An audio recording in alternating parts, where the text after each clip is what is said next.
하나님의 말씀은 요한복음 6장 35절 41절로부터 51절 말씀입니다.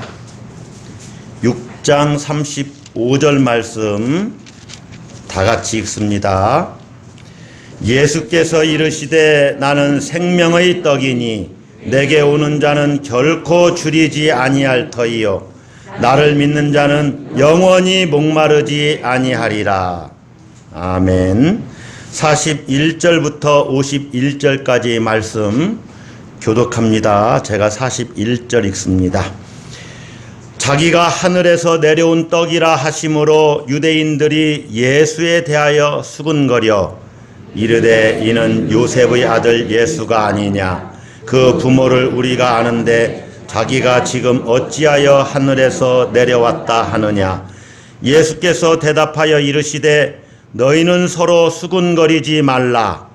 나를 보내신 아버지께서 이끌지 아니하시면 아무도 내게 올 수 없으니 오는 그를 내가 마지막 날에 다시 살리리라. 선지자의 글에 그들이 다 하나님의 가르치심을 받으리라 기록되었은즉 아버지께 듣고 배운 사람마다 내게로 오느니라. 이는 아버지를 본 자가 있다는 것이 아니니라. 오직 하나님에게서 온 자만 아버지를 보았느니라. 진실로 진실로 너희에게 이르노니 믿는 자는 영생을 가졌나니 내가 곧 생명의 떡이니라. 너희 조상들은 광야에서 만나를 먹었어도 죽었거니와 이는 하늘에서 내려오는 떡이니 사람으로 하여금 먹고 죽지 아니하게 하는 것이니라. 나는 하늘에서 내려온 살아있는 떡이니 사람이 이 떡을 먹으면 영생하리라. 내가 줄 떡은 곧 세상의 생명을 위한 내 살이니라 하시니라. 아멘.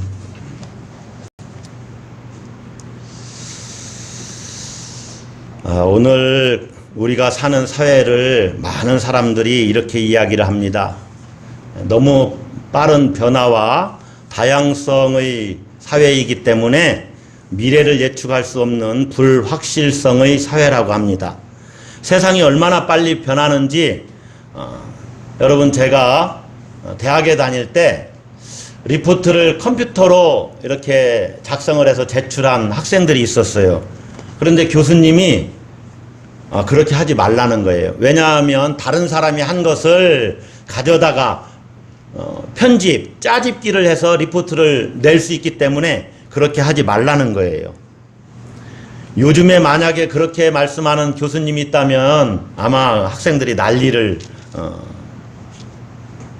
칠지를 모르겠습니다. 예, 우스운 얘기죠. 예. 요즘이 어떤 시대입니까? 요즘은 여러분들도 그렇고 대부분 사람들이 다 컴퓨터를 한 대씩 다 들고 다니잖아요. 뭐예요? 예, 스마트폰 컴퓨터예요.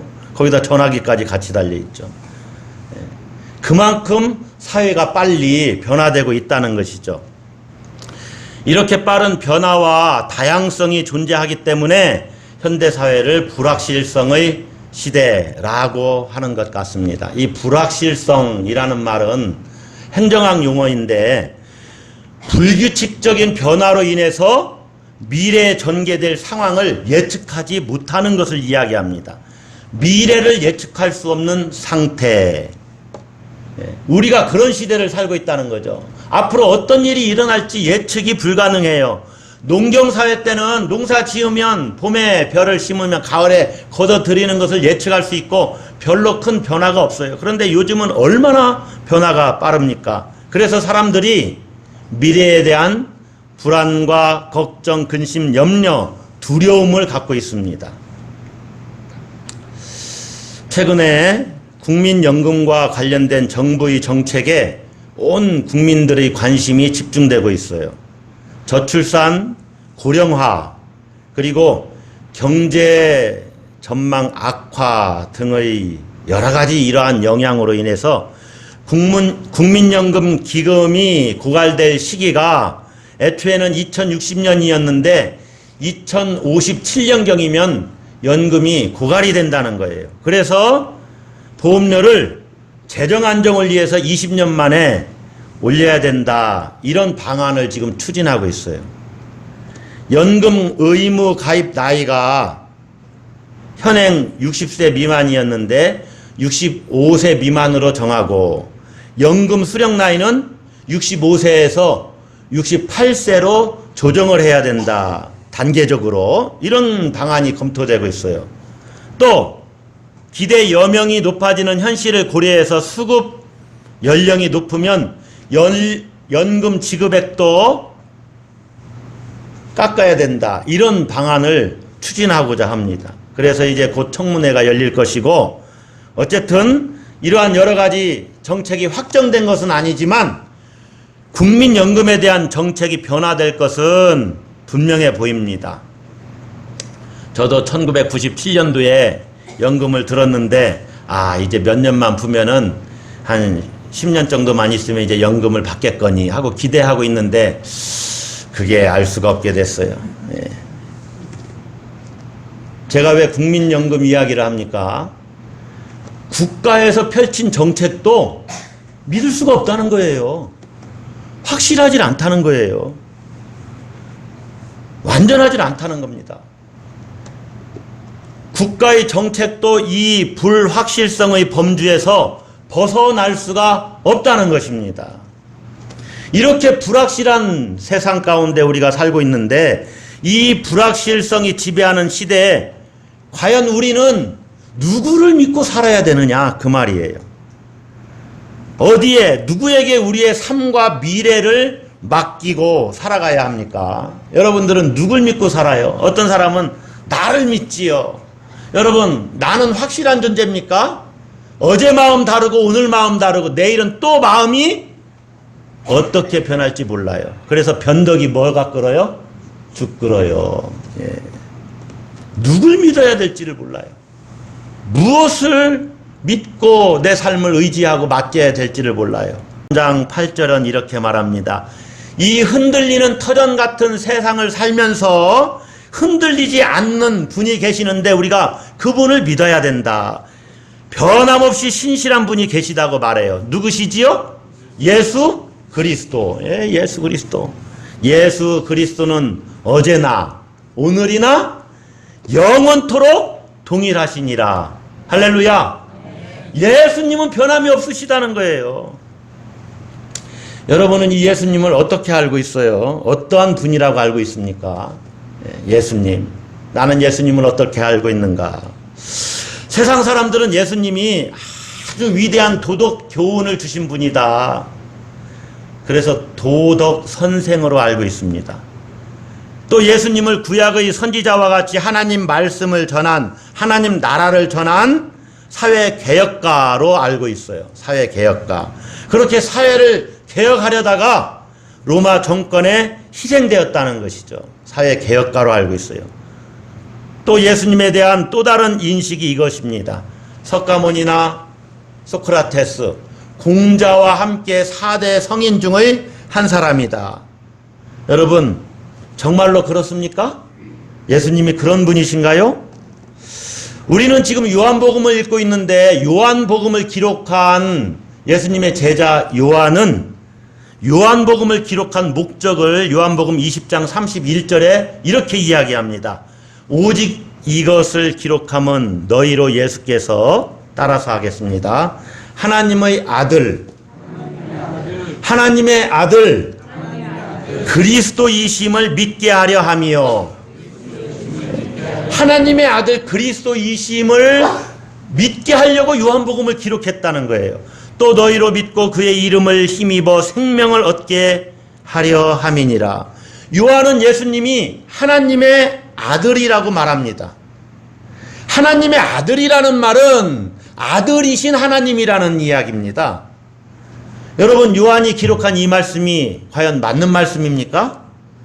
자, 예수님 자신도 하나님을 아버지라고 불렀어요. 그래서 자기는 하나님의 아들이라는 거예요. 예수님의 말씀이나 요한이 증언하는 이 말씀이나 도덕선생, 사회개혁가, 성인 중 한 사람이라고 예수님을 그렇게 말하는 것과는 완전히 질적인 차이가 있습니다. 그래서 영국 옥스퍼드 대학교와 케임브리지 대학의 교수였던 20세기 최고의 기독교 변증가라고 하는 C.S. 루이스가 이렇게 얘기했어요. C.S. 루이스가 누구냐면은 여러분 나니아 연대기 영화 혹시 보셨나요? 네, 나니아 연대기라는 책을 쓴 사람입니다. 순전한 기독교라는 책을 썼어요. 또 스크루테이프의 편지 뭐 여러 가지 책을 썼어요. 이분 책은 여러분들도 꼭 한번 읽어보셔야 됩니다. C.S. 루이스가 예수님은 그런 도덕선생이나 사회개혁가, 성인 그런 차원의 사람이 아니다. 그분은 자신이 하나님의 아들이라고 말했기 때문에 진짜 하나님의 아들이든지 아니면 하나님의 아들이 아니든지 둘 중에 하나일 뿐이라고 그렇게 얘기를 합니다. 만약에 예수님이 정말로 하나님의 아들이라면은 자신이 주장한 대로 하나님의 아들이 맞고, 만약에 하나님의 아들이 아닌데 그걸 모르고 자기 자신을 하나님의 아들이라고 계속해서 주장하고 있다면 그분은 정신병자라는 거예요. 자기가 하나님의 아들이 아닌데 그것도 모르고 주장하니까 정신병자죠. 또 한 가지는 자신이 하나님의 아들이 아닌 것을 알면서, 하나님의 아들이 아닌 것을 알면서 하나님의 아들이라고 주장하고 있다면은 그는 사기꾼이라는 거예요. 그러니까 예수님은 세 가지 중에 하나일 수밖에 없습니다. 정신병자나 사기꾼, 아니면 진짜 하나님의 아들이시라는 거죠. 여러분 한번 생각을 해보세요. 세상 사람들이 예수님을 성인이라고 하는데, 아니 성인 중에 자기가 하늘로부터 왔다 그러고 영원부터 존재하던 하나님의 아들이라고 하는데 무슨 성인이 그런 말을 할 수가 있습니까? 아니라면 그런 거짓말쟁이요 사기꾼일 수밖에 없는 거예요. 아니면 실제로 하나님의 아들이지요.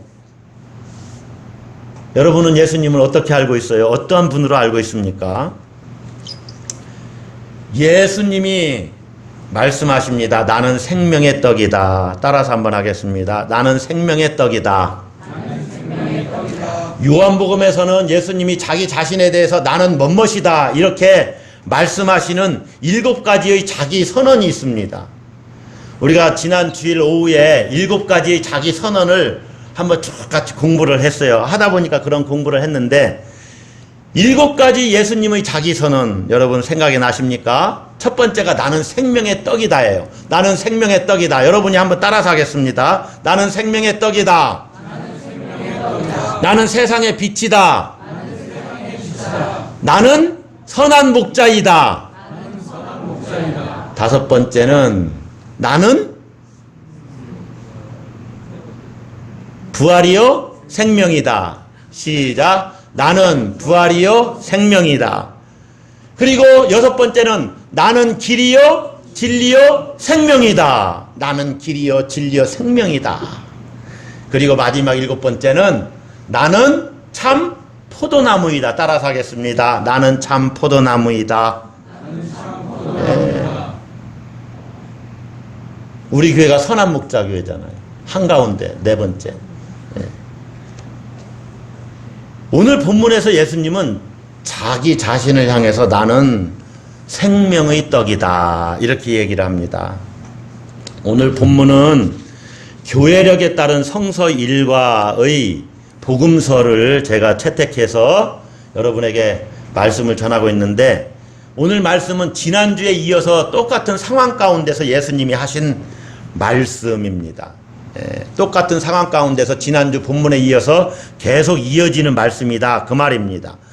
오병이어의 기적을 체험한 유대인들이 예수님을 찾아다닙니다. 예수님을 쫓아가요.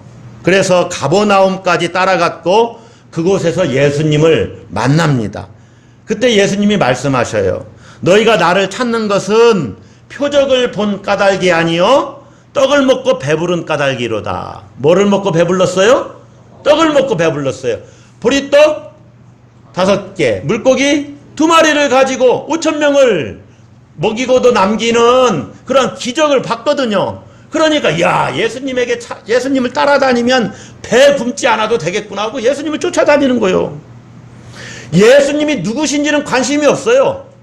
표적계는 관심이 없어요.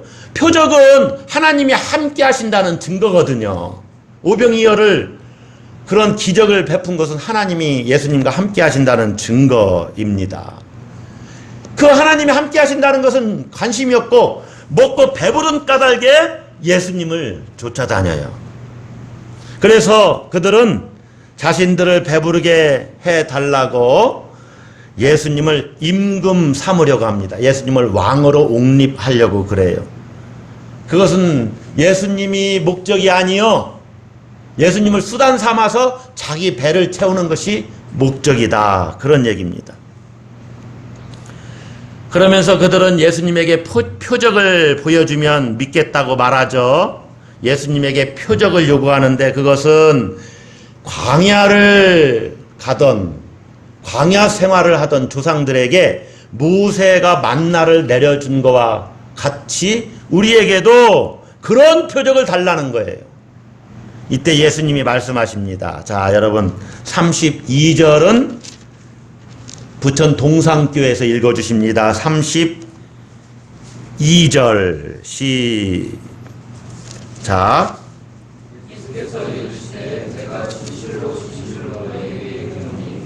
모세가 너희에게 하늘로부터 떡을 준 것이 아니라 내 아버지께서 너희에게 하늘로부터 참떡을 주시나니.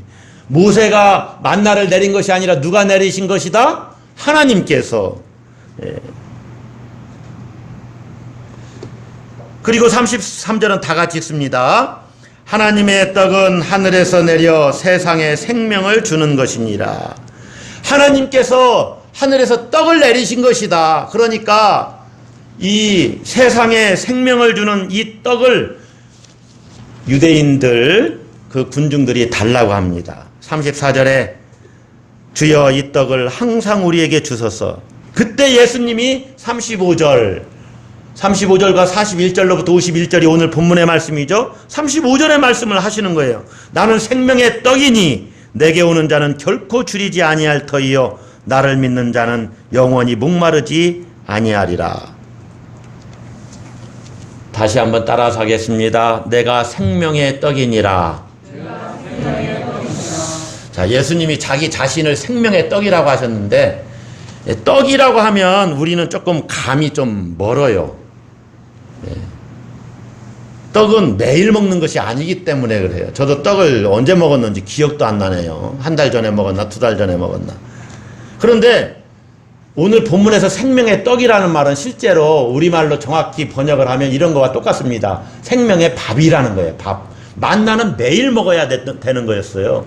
주식이니까. 그래서 예수님 말씀은 나는 생명의 밥이다, 그 얘기예요. 밥은 늘 먹는 거예요. 늘 먹는 거예요. 오늘 아침에도 먹었어요. 우리 부천 동산교회 우리 학생들은 시리얼 먹었죠? 네. 오늘은 특별 음식이에요. 보통 때는 다 밥을 먹지요? 여러분들도 다 밥을 드시고 오셨죠? 생명의 밥이다, 이렇게 예수님이 이야기하시는 거예요. 생명의 밥이라는 표현이 훨씬 더 정확하게 의미를 전달해 주고 있다는 거죠. 그런데 잘 보십시오. 밥은, 우리가 밥을 먹지 않으면 우리는 죽습니다. 어느 강연에서 어떤 여자 강사분이 그런 얘기를 하더라고요. 요즘은 덜 먹고 덜 취하고 더 많이 빼야 되는 시대라고. 너무 많이 먹어서 문제라는 거예요. 어쨌든 그 말도 좋습니다. 뺄 수 있으면 뭐 건강하게 다이어트를 좀 하는 것도 좋을 수 있어요. 그러나 분명한 것은 먹지 않으면 우리가 어떻게 됩니까? 먹지 않으면 죽는다는 거요.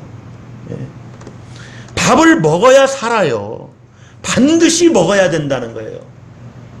밥을 먹어야 살아요. 생명의 밥을 먹어야 돼. 밥은 생명이에요. 밥은.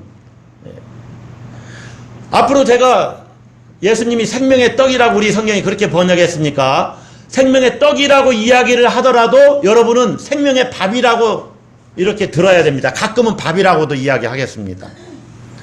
여러분, 떡을 먹어야 삽니다. 그만큼 떡이 중요해요. 오늘 성경 본문도 쭉 읽어보면서 제가 떡이라는 단어만 이렇게 한번 찾아보니까 무려 7번 이야기를 하고 있더라고요. 7번. 그만큼 중요하기 때문에 떡. 떡이 곧 밥이요.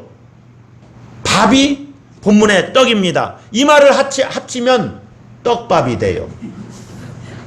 낚시할 때 떡밥. 여러분, 밥의 목적이 뭘까요?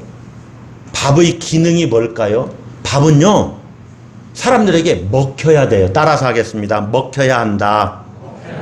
사람들에게 먹히는 것이 밥의 목적이요, 기능이에요. 그래서 에너지로 변해서 사람에게 생명을 공급해 주는 것이 이제 밥의 기능이고 목적이라고 볼 수가 있어요. 그러니까 예수님이 생명의 떡이라고 이렇게 말씀하신 것은 예수님을 먹어야 된다는 거예요. 예수님은 사람들에게 먹혀야 되는 존재라는 거예요. 그래야 사람들이 생명을 얻을 수 있다는 거예요.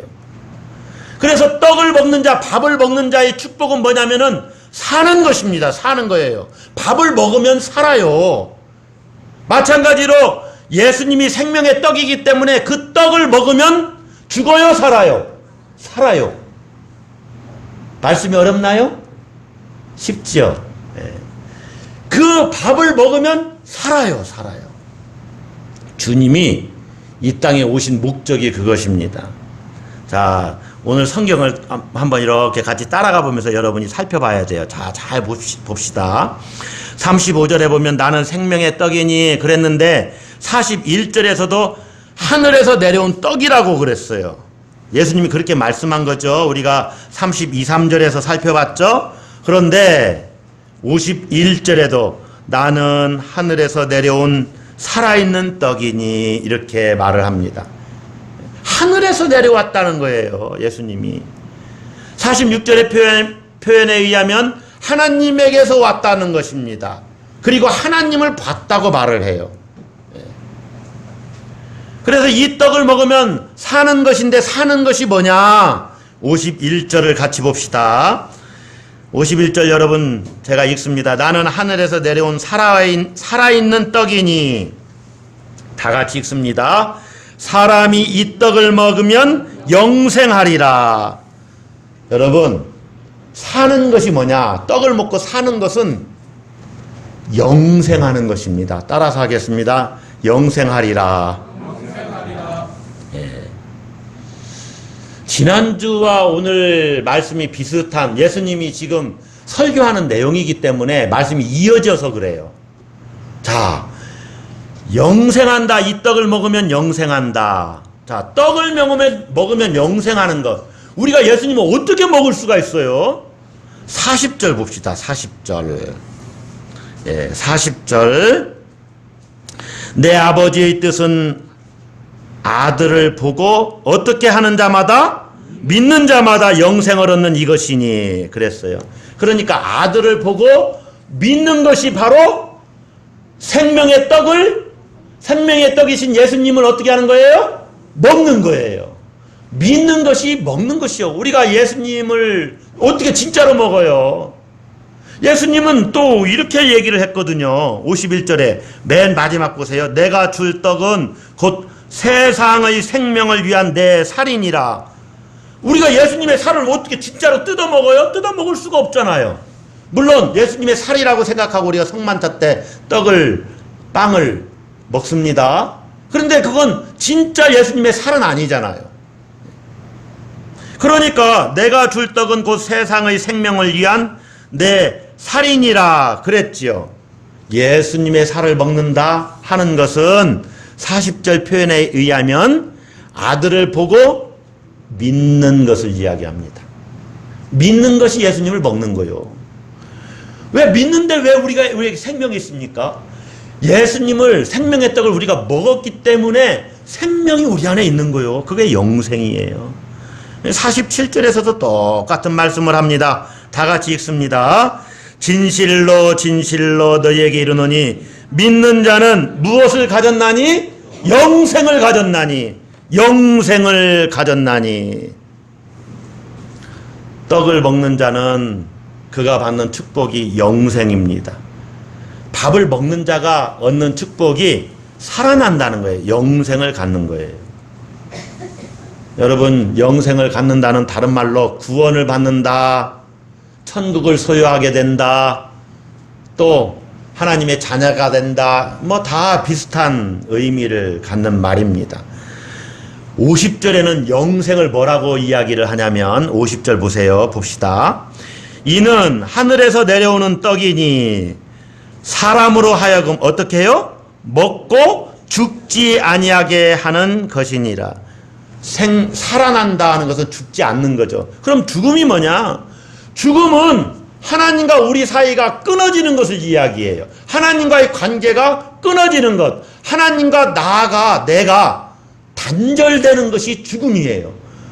다시 말하면 생명은 뭐냐? 사는 것은 뭐냐? 하나님과 나와 관계가 이렇게 맺어지는 거예요. 관계가 맺어지는 것. 하나님과 내가 관계가 맺어졌어요. 특별히 어떤 관계로 맺어졌어요? 하나님이 아버지 되시고 우리는 아들 삼아 주셨어요. 예수님과 내가 관계가 맺어지는 것이 예수님의 생명이 내 안에 있는 거예요. 예수님과 나는 관계가 좀 복잡해요. 때로는 예수 그리스도의 신부라고도 말하고, 때로는 예수님은 주인이고 우리는 종이라고도 말하고, 또 예수님은 때로 너희를 내 친구라고 이야기하기도 하고, 좀 관계가 복잡하지요. 또 하나님 아버지라고 예수님도 하나님 아버지를 아버지라고 부르니까 예수님은 진짜 하나님의 아들, 맏아들이시고 우리는 다 양자 삼았으니까 우리는 예수님의 동생이기도 해요. 예수님 우리 형님 되신다 그 말이에요. 관계가 좀 복잡하지요. 그러나 관계가 맺어진 것만은 분명해요. 이것이 생명이 내 안에 있다는 것입니다.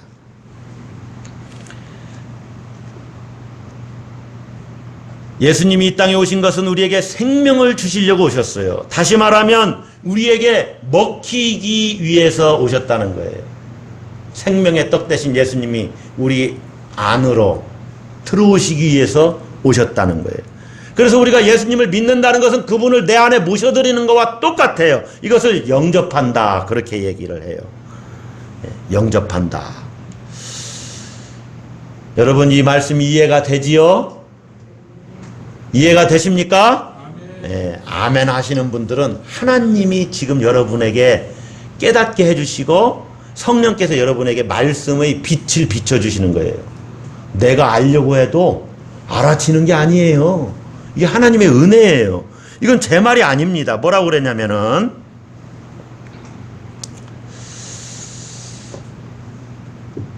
우리가 한번 봅시다. 44절을 한번 보세요. 44절. 나를 보내신 아버지께서 이끌지 아니하시면 아무도 내게 올 수 없으니 그랬죠. 나를 보내신 아버지께서 예수님께로 이끌지 아니하시면 예수님께로 나아가는 사람이 아무도 없다는 거예요. 이런 말씀들을 군중들은 이해를 못했죠. 군중들은 이해를 못해서 뭐라고 말을 했습니까? 42절을 보세요. 이는 요셉의 아들 예수가 아니냐. 그 부모를 우리가 아는데 자기가 지금 어찌하여 하늘에서 내려왔다 하느냐. 예수님이 나는 하늘로부터 내려온 생명의 떡이라고 말하니까 아이 무슨 자기가 하늘에서 내려왔다고 그러는 거야. 이렇게 얘기하는 거예요. 그들은 이해를 못한 거예요. 그 부모를 우리가 아는데 자기가 지금 어찌하여 하늘에서 내려왔다 하느냐. 요즘 말로 말하면 무슨 예수님이 하나님의 아들이라고 그래. 교회에 다니는 사람들은 참 이상한 사람들이야. 그는 그냥 사회를 개혁한 사회 개혁가일 뿐이야. 뭐 성인이지 그냥 훌륭한 선생님이었지. 이렇게 하는 거예요. 여러분 정말 그렇습니까? 우리는 예수님을 하나님의 아들이라고 믿잖아요. 성자 하나님으로 믿잖아요. 군중들은 그때 당시도 예수님을 이해 못했어요. 지금 세상 사람들은 예수님을 이해를 못해요. 왜 그렇습니까? 예수님을 보이는 것으로만 육적으로만 알았기 때문에 그래요. 육적으로만. 그래서 예수님이 63절에 이렇게 이야기합니다. 살리는 것은 영이니 여러분이 예수 그리스도를 모셔드렸고 생명의 떡을 먹었다면은, 다시 말하면 예수님을 믿었다면은 여러분 영이 살아난 거예요. 성령께서 역사하신 거예요. 살리는 것은 영이니 육은 무익하니라. 육적으로 예수님을 알지 않은 거예요. 내가 너희에게 이른 말은 영이요 생명이라. 하나님이 이끌어서 우리가 예수님께 나아가게 됐는데, 다른 말로 이렇게 이야기를 합니다. 45절을 보세요. 선지자의 글에 그들이 다 하나님의 가르치심을 받으리라 기록되었은즉, 다 같이 읽습니다. 아버지께 듣고 배운 사람마다 내게로 오느니라. 아버지께서 이끄신다는 것은 아버지의 가르침을 받는 것이요, 아버지 하나님께 듣고 배우는 것입니다. 그래서 듣고 배웠기 때문에 예수님께 나아가고 예수님을 믿게 되는 거예요. 할렐루야. 여러분, 제가 설교하고 있지요? 인간의 언어로 말을 하고 있어요. 어찌 보면 한 인간이 뭐 강연을 하는 거와 비슷해요. 설교도 어쨌든 강연이기는 하니까.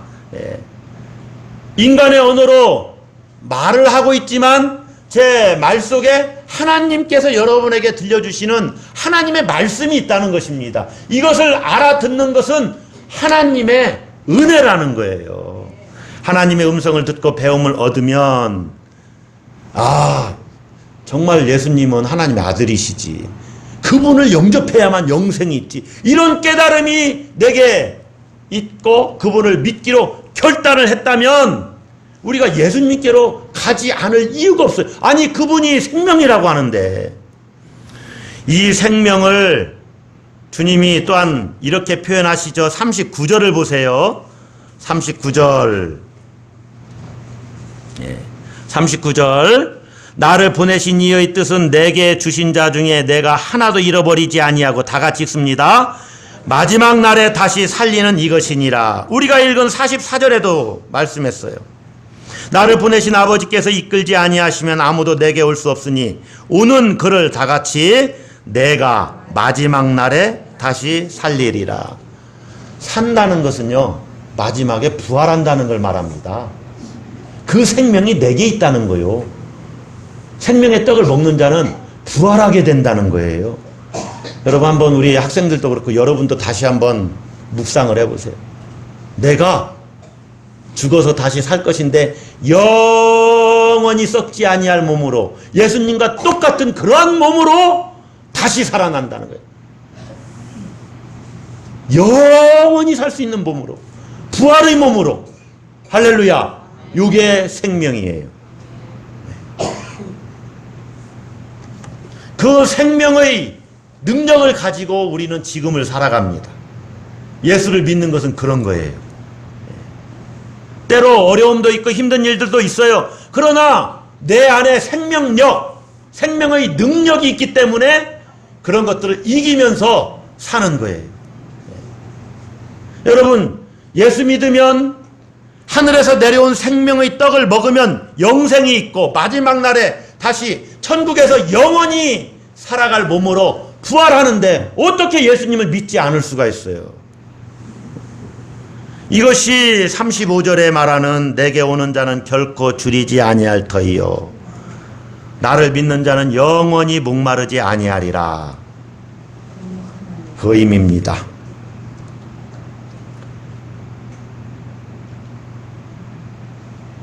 기독교 신앙의 진수는 여기에 있습니다. 생명의 떡을 먹고 그 생명의 능력으로 살아가는 거예요. 경제적인 실패를 했다고 해서 이 생명의 능력이 없어지는 것이 아닙니다. 우리 학생들 대학에 뭐 곧바로 이렇게 진학을 하면 좋겠지만은, 만약에 한번 실패를 하더라도 그게 실패가 아니에요. 죽는 게 아니에요. 끝나는 게 아니에요. 여전히 내 안에 생명의 능력이 있어요. 여전히 나는 예수님만이 소망이 돼요. 그래서 할렐루야. 낙심할 거 하나도 없어요. 그러므로 세상을 우리가, 이 불확실성의 시대를 사는 우리가 걱정하지 않고 염려하지 않을 수 있는 것은 바로 무엇이냐? 생명의 능력, 예수님의 능력이 나에게 있기 때문에 그래요. 이것 때문에 삶의 기쁨을 누리고 존재의 기쁨을 누리면서 사는 것입니다. 여러분이 만약에 예수님의 생명의 능력을 경험하지 못하면 아직 예수님에게 제대로 가질 않아서 그래요. 예수님이 주시는 생명의 능력을 내가 제대로 맛보지를 않기 때문에, 다른 것에 너무 관심이 많으니까, 세상 일에 너무 관심이 많으니까 예수님이 주는 생명의 능력을 경험을 못해요. 아주 간단히 예를 들어볼까요? 예수님 저를 위해서 십자가를 지셨군요. 그리고 부활하셨군요. 내게 생명을 주시려고 그러셨군요. 이렇게 깊이 묵상하면서 생각하면 주님의 은혜가 내게 내려오는데, 스마트폰만 딱 붙잡고 캐세라 세라 노래나 불러쌓고 그러면, 세상 노래나 불러쌓고 그러면 예수님 생각은 안 나는 거예요. 아주 단순한 거예요. 사랑하는 사람이 옆에 있을 때는 사랑하는 사람만 보잖아요. 그러면 지난주도 여러분에게 한번 말씀드렸지만은, 밥을 안 먹어도 막 배고픈지를 몰라요. 사랑하는 사람이 옆에 있으니까. 이것이 삶의 기쁨이요, 존재의 기쁨인 거예요. 하물며 예수님은 더 말해서 무엇하겠습니까? 생명의 떡이시라는데, 여러분이 만약에 그런 경험이 없다면 어떻게 해야 되느냐? 모든 것을, 바쁜 일상이 있을 수 있습니다. 그런 것들 잠깐 내려놓고 정말로 진지하게 오늘 본문의 말씀을 가지고, 특별히 요한복음 6장 22절로부터 59절까지의 말씀, 이거 사실은 다음 주도 그 다음 주도 6장을 계속 설교하게, 복음서는 이 본문이거든요. 다음 주에는 또 6장을 하게 될지 모르겠습니다만은, 요한복음 6장의 이 생명의 떡, 이 말씀을 가지고 나는 정말로 생명의 떡을 먹었는가? 예수님을 나의 구세주로, 나의 주인으로, 나의 하나님으로, 나의 왕으로 모셔드렸는가? 내 마음의 중심을 그분께 양도해 드렸는가? 한번 진지하게 고민을 해봐야 됩니다. 그분이 생명의 능력이시기 때문에 이 험악한 세상, 불확실성의 세상을 이길 수 있는 유일한 능력이 되시는데, 나는 정말로 어찌하여 그 능력을 경험하지 못하고 매일 곤고하게 뭔가 허전하고 공허하고 이렇게 세상을 살아가고 있는가? 한번 여러분이 진지하게 묵상하고 고민해 봐야 돼요. 그러면서 예수님 정말로 생명의 떡이시라면 제가 예수님을 내 마음에 모십니다. 예수님의 그 부활의 능력, 생명의 능력이 경험되게 해주세요 라고 조용히 예수님을 묵상하고 있으면 주님이 여러분에게 그러한 능력을 여러분 영혼 속에 부어주셔요. 나도 모르는 기쁨이 샘솟지요. 이것은요, 더 이상 제가 얘기를 할 수가 없어요. 경험해 본 사람만 압니다. 할렐루야. 먹어본 사람이 맛을 압니다. 생명의 떡을 먹은 사람만이 살아나는 경험을 합니다. 생명의 충만한 능력을 경험하길 원하십니까? 네. 여러분, 방법은 다 말씀드렸어요. 35절에 나와 있어요. 나는 생명의 떡이니 어떻게 해야 돼요? 내게 오는 자는 예수님께 가면 돼요. 결코 줄이지 아니할 터이요. 또 어떻게 해요? 나를 믿는 자는 영원히 목마르지 아니하리라. 예수님을 믿으면 돼요. 믿으면 돼요. 사랑하는 성도 여러분, 이렇게 변화가 많고 불확실성의 시대에 우리가 누구를 의지하며 살겠습니까? 오직 예수 그리스도입니다. 나에 대해서 나보다 훨씬 더 나에 대한 모든 것을 다 아시는 예수님이 변함없이 나를 사랑하시고 영원토록 나와 함께 하시겠다고 약속하셨어요. 나의 주인이 되셔서 나를 인도하신다고 약속하셨어요. 할렐루야. 그 예수님이 나를 살리셔요. 왜 살리실 수 있으십니까? 그분이 생명의 떡이 되시기 때문입니다. 할렐루야. 그래서 주님에게 가면 결코 줄이지도 않고 영원히 목마르지도 않습니다. 마지막 날에 다시 살아납니다. 할렐루야! 기억하십시오. 예수님만이 영원한 생명의 양식, 생명의 떡이 되십니다. 기도하겠습니다.